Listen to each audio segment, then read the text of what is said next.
What's cracking? This is Darren Phat-Man McDuffie helping you get perfectly healthy and toned. So I hadn't shot a video in a while and I was thinking about something. Actually, I had a discussion with some family members and we were talking about food sensitivity and the fact that you shouldn't trust healthy foods. And one of the reasons being why, and I'm going to get into that a little bit later, but first of all, let's just discuss some common food sensitivities or food allergies that people have. So the first one is soy. So you have soy. Another one is dairy. And dairy can include milk. It also can include eggs. I'm very sensitive to the lactose in milk unless it's raw milk. Then you have wheat, which is, you know, the gluten. A lot of people are discovering that they're gluten sensitive, and probably like 8 out of 10 people are gluten sensitive, and some people don't even know it. So you have wheat, and then you have sugar. So these are the 4 most common food sensitivities that people have. And talking about sugar just for a moment, you know, sugar is probably one of the more toxic things. And I know for me, whenever I eat processed sugar, I tend to bloat and I tend to get gas. I don't know about you out there, but those are one of the things that alerts me that, you know, sometimes I'm eating processed sugar. So the danger with all of these is that they can evoke an inflammatory response in your body. So the inflammation,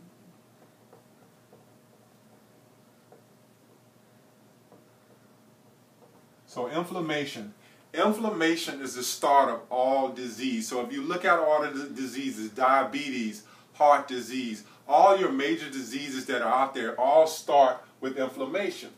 So one of the things that you really have to watch out for is food sensitivities. And I know a lot of times people will approach me being a fitness trainer, they'll always say, well, can you make a diet for me? And I'm always very apprehensive about giving diets to anyone just simply because I don't know the sensitivities you have to certain foods. Now, most of the time, a lot of people aren't sensitive to animal proteins. These are your meats, your lamb, your chicken, your fish, unless they have been injected with antibiotics or soy.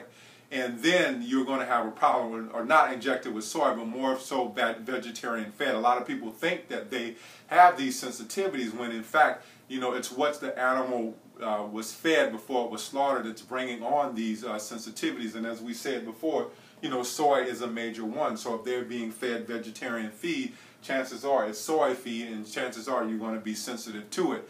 So with respect to all of this, another thing I want to just alert you to is that people tend to think foods are healthy, and you shouldn't trust healthy foods because everybody has certain sensitivities. You can be sensitive to things like broccoli. You can be sensitive to cauliflower. You could be sensitive to mangoes. My girlfriend has a sensitivity to mangoes. Anytime she starts eating mangoes, she starts sneezing. So these are quote unquote what we think healthy foods. And the reason why I'm making this video is to tell you not to trust healthy foods. So if you discover, or if you have some type of intuition that you may have a food sensitivity, how do you do that without any testing? So one of the things that you want to do is you want to be conscious of the things that you eat. I know a lot of times we shovel things into our mouth without even thinking about what we're eating. So if you put something into your mouth and you notice that, you know, it's making you sleepy, you're coughing, you're sneezing, you can't stay awake or anything like that, chances are you have a food sensitivity. And most of us are eating a mix of different foods. We're eating fruit, we're eating we're eating things like rice, we're eating meats, we're eating all kinds of things that are mixed on our plate. So one of the things you may want to do is just try to section off your plate and pay attention to what you're eating, and kind of try to drill down into that food. And that's kind of a poor man's way of testing for food sensitivities. Now, if you want to go all the way, you probably want to do a blood test. You have something called an ALCAT test, where they can test you for food sensitivities. You also have a elite MRT test where you can also test for sensitivities. Now, if you do that, always remember that the danger is in the inflammation.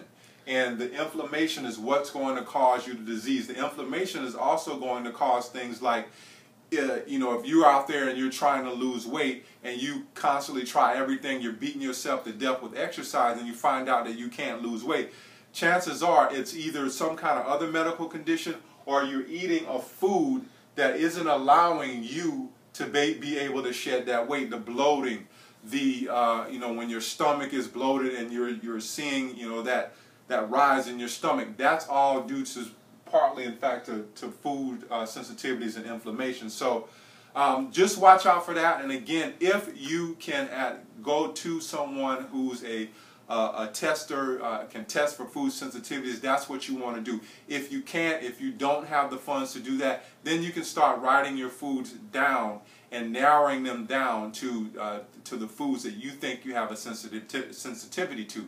So hope that helps you. This has been Darren Phat-Man McDuffie, helping you become perfectly healthy and toned. Don't forget to sign up for our list, and I'll see you on the next video. Thanks.